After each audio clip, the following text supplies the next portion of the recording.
This month we are featuring longtime SPNN producer and audio guru Bernie Piorek. When he's not installing electrical circuits in his house or devouring science fiction novels, he's working productions for SPNN such as Your Legislature or the annual Nutcracker. Whatever your production, Bernie wants to make it sound just right.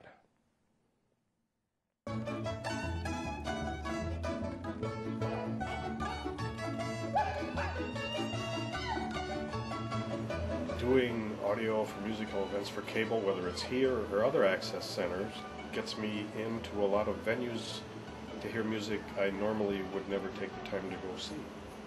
So while I enjoy doing the work, there's the added benefit of hearing some good music.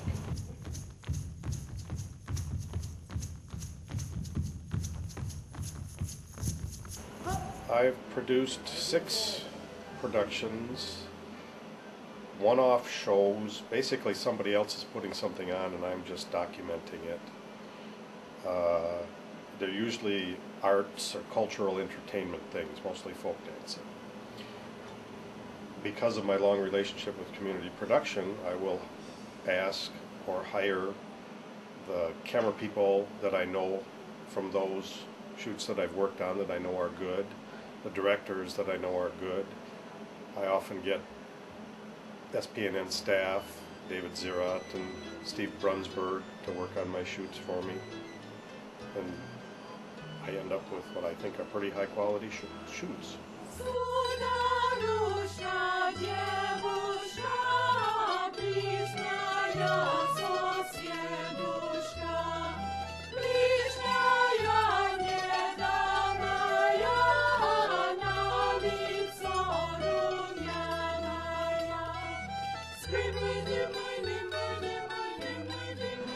Lately, other producers have been finding out about me and getting me involved in their shoots here in the studio.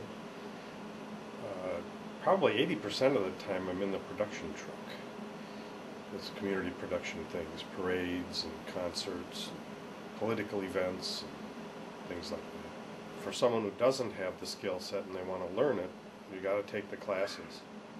One thing I'll say about the classes here, and I'm not trying to be demeaning about SPNN or any of the classes, you have to understand that that's a very basic level, and if you want to get your production up to a professional level, you're going to have to find some other way beyond SPNN's classes to get there.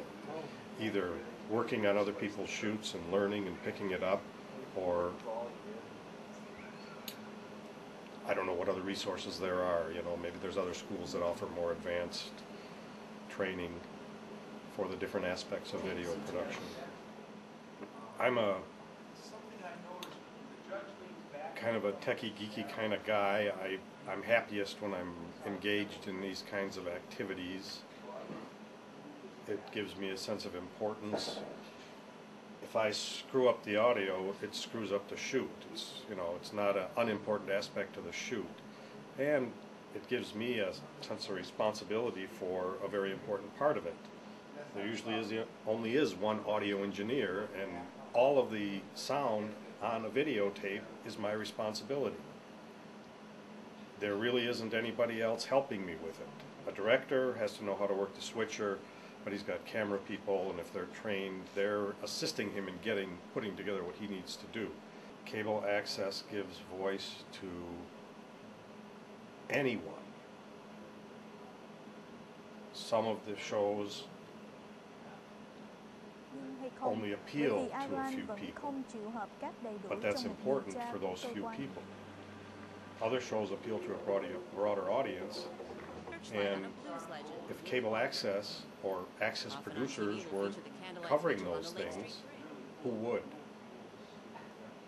The networks in town, the broadcast channels, and Comcast themselves, they're only going to cover high value, high audience things because they have to get sponsors to pay for the production in order to do it.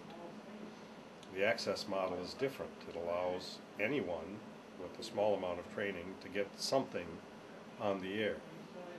So that has always been Access's prime purpose. And it fulfills that.